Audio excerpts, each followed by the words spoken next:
ગુણાતીતાનંદ સ્વામીની વાતો પ્રકરણ 5. એ પ્રકરણ આખું પ્રકરણ એવું છે કે એમાં સર્વદેશી સમજણનું મુખ્યપણું આવશે. હા, એક સ્વામીએ એક દિવસ વાત કરી. કે દિવસે વાત કરી એ લખ્યું નથી, પણ એક દિવસ વાત કરી હતી. શું કરી? કે જ્યારે હું પૂર્વાશ્રમમાં હતો ત્યારે મને ખંભે એક મોટું ગુંબડું થયું હતું. તેની પીડા ઘણી થઈ. સ્વામી કહે તે વખતે જાગ્રતમાં અર્ધરાત્રિને સમયે મહારાજ પધાર્યા ને મને દર્શન દીધા. બરાબર. અને પીળું પીતાંબર મહારાજે ધારણ કર્યું હતું અને બીજું રાતું પીતાંબર ઓઢ્યું હતું ને મસ્તક ઉપર દક્ષિણી પાક ધારણ કરી હતી અને લલાટની વિશે કેસરચંદની અર્ચા સહિત કુમકુમનો ચાંદલો શોભી રહ્યો હતો. તે ચાખડીઓ ઉપર ચડ્યા હતા. એવી શોભાને જોઈને મારી વૃત્તિ તો તે મૂર્તિમાં પરોવાઈ ગઈ, એટલે જોડાઈ ગઈ. સ્વામીને મહારાજના જેવા દર્શન થયા, કેવા કેવા વસ્ત્ર અલંકાર ધાર્યા હતા એ બધી અમે વાત કરી. સ્વામીને આબે મૂર્તિ જોડાણી એટલે મૂર્તિ યાદ રહી ગઈ. આવા મહારાજે વાઘા પહેર્યા હતા એટલે મૂર્તિમાં વૃત્તિ જોડાઈ ગઈ. સમજા? પરોવાઈ ગઈ, જોડાઈ ગઈ. ને પછી ગુમડું ફૂટી ગયું ને પીડા પણ ટળી ગઈ. પછી મહારાજ પણ હસીન અદ્રશ્ય થઈ ગયા. પછી તે દાડેથી તે મૂર્તિ અખંડ દેખાતી. હજી સાધુ નહોતા થયા ત્યારની વાત છે. ત્યારથી મહારાજની મૂર્તિ સ્વામીને અખંડ દેખાતી હતી. બોલો.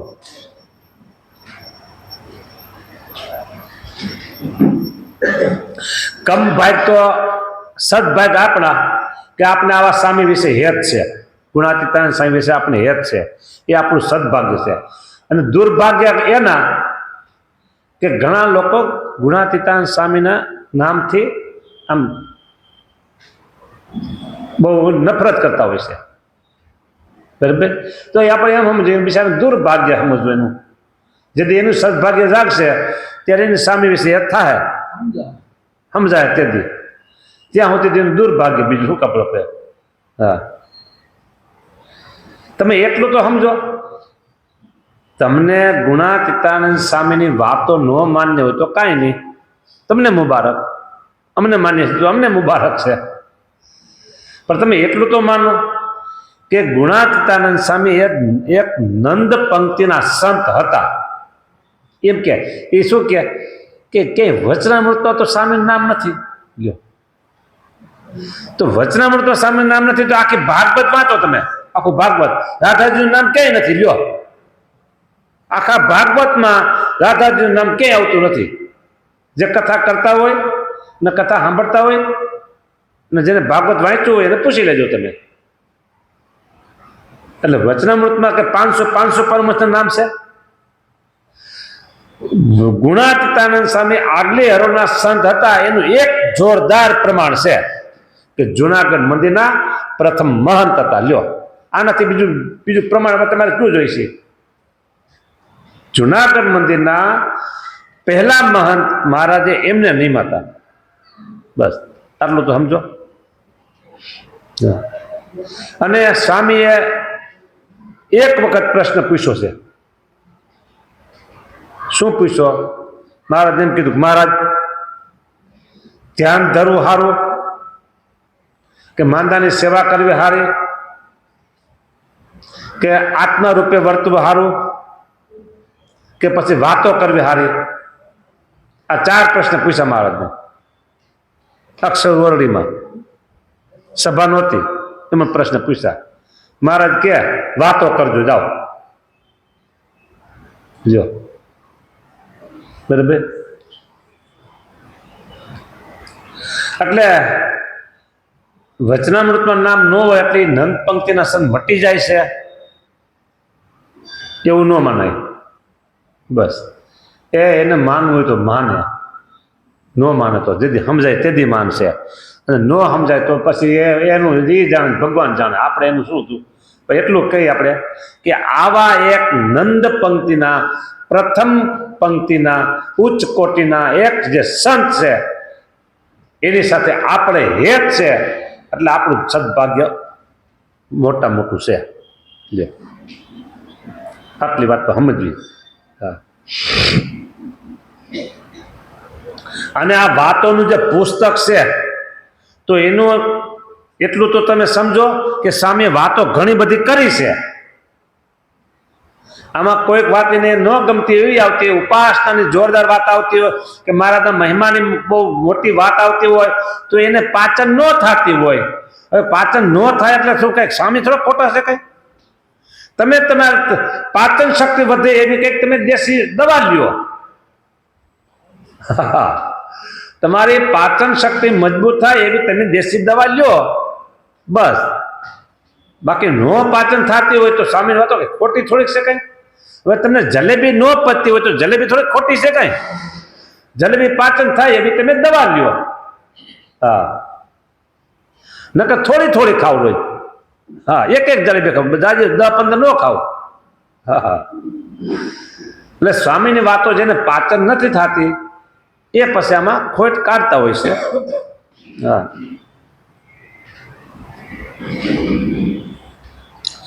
આ બધી વાતો એવી છે કે પૂર્વ જન્મના પુણ્યના પ્રતાપથી ઊંચી પદવીઓ અને ઊંચી સ્થિતિઓ અને ઊંચી વાતો આપણને મળતી હોય છે. પૂર્વ જન્મના કંઈક સારા સદપુણ્યના પ્રતાપે. હા, તમારું પૂર્વજન્મનું પુણ્ય ન હોય તો અમે શું કરીએ? હા, એટલે તમારું પુણ્ય એટલું બધું ન હોય, તમારે ગુણાતીતાન સ્વામીને પછી વખોડાય નહીં. હા, ભગવાનને પ્રાર્થના કરાય કે સાચી વસ્તુ અમને સમજાવજો. હા, બીજું તો શું પછી આપણે કહીએ? હવે ગુણાતીતાનંદ સ્વામી એને રાત્રિ દિવસ કથા વાર્તાનો અખંડ અખાડો ચલાવ્યો હતો. હા, અને દૂર દૂરથી સમાગમ કરવા પણ આવતા. ગુણાતીતાનંદ સ્વામીનો સમાગમ કરવા ચરોતરના પાટીદારો પણ આવતા હતા. જો નામ બધાનો ઉલ્લેખ છે.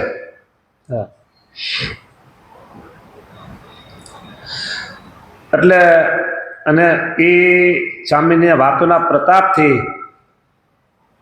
ઉપાસનાની વાતો કરી તો આપણે એમ કહીએ કે સોરઠ દેશમાં જે બધી અંધશ્રદ્ધાઓ હતી ને એ કાઢી નાખી સ્વામીએ.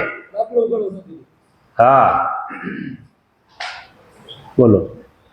કોઈના હાથે કે કોઈના ઘરના બાયણામાં રાતો દોરો કે ન દેખાય. હા, ઓલા દોરા કાંડે બાંધે ને, બાયણે બાંધે ને, દરવાજે બાંધે ને, હા, લીંબુ બાંધે ને, મરચા બાંધે ને, આ બધું. હે ભાઈ, જો લીંબુ બાંધ્યા હોય ને મંત્રી, લીંબુ મરચા બાંધે ને, સ્વામિનારાયણનો સત્સંગી હોય ને એ લીંબુનો રસ અને મરચા દાળમાં નાખી અને દાળ ખાઈ જાય. હો, હા, મરચાનો વઘાર કરે અને દાળમાં લીંબુ નાખે. એ ખરો સત્સંગી સ્વામિનારાયણનો. અને મંત્રેલા અડદ ખાઈ ગયા હતા, ખબર છે ને, સુરતમાં. એ ખરા સત્સંગી સ્વામિનારાયણના.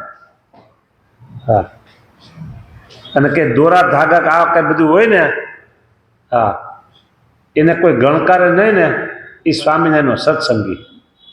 હા, કે મંત્ર લીંબુ બીંબુ હોય ને કોઈ ન વાપરતા હોય તો લાવો ને અમને, કે મારે કેમ આવશે કઈ, આપણે લેવા નહીં વેચાતા, અમને આપી જવાનું તમારે. હા હા, એ સરસ મજાના વઘાર થાય મરચાનો અને પછી દાળ સડી ગયા પછી લીંબુ નીચોવી નાખીએ અમે કઈ, અને અમારે ભગવાન ધરીને અમે ખાઈ જાય કઈ. હા, અમને કાંઈ નહીં થાય. તમારે જોવા આવું તો આવજો જોવા કઈ. હા, એ આ બધું કામ ગુણાતીતાન સામે કરેલું છે. હા,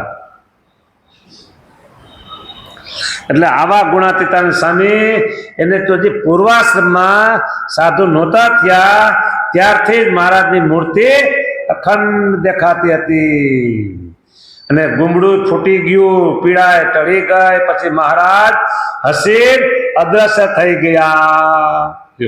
પછી તે દાડેથી તે મૂર્તિ અખંડ દેખાતી. પછી જ્યારે અલ્લૈયે મોડે, આ નામનું એક ગામ છે અલ્લૈયા મોડા, અલ્લૈયે મોડે મહારાજના મેં પ્રથમ દર્શન કર્યા ત્યારે હૃદયમાં દેખાતી જે મૂર્તિ ના મૂર્તિ બે એક થઈ ગઈ. અલ્લૈયા મોડા મહારાજ પધાર્યા અને પેલા વહેલા દર્શન કર્યા સ્વામી. એવો સાધુ નથી ત્યાં.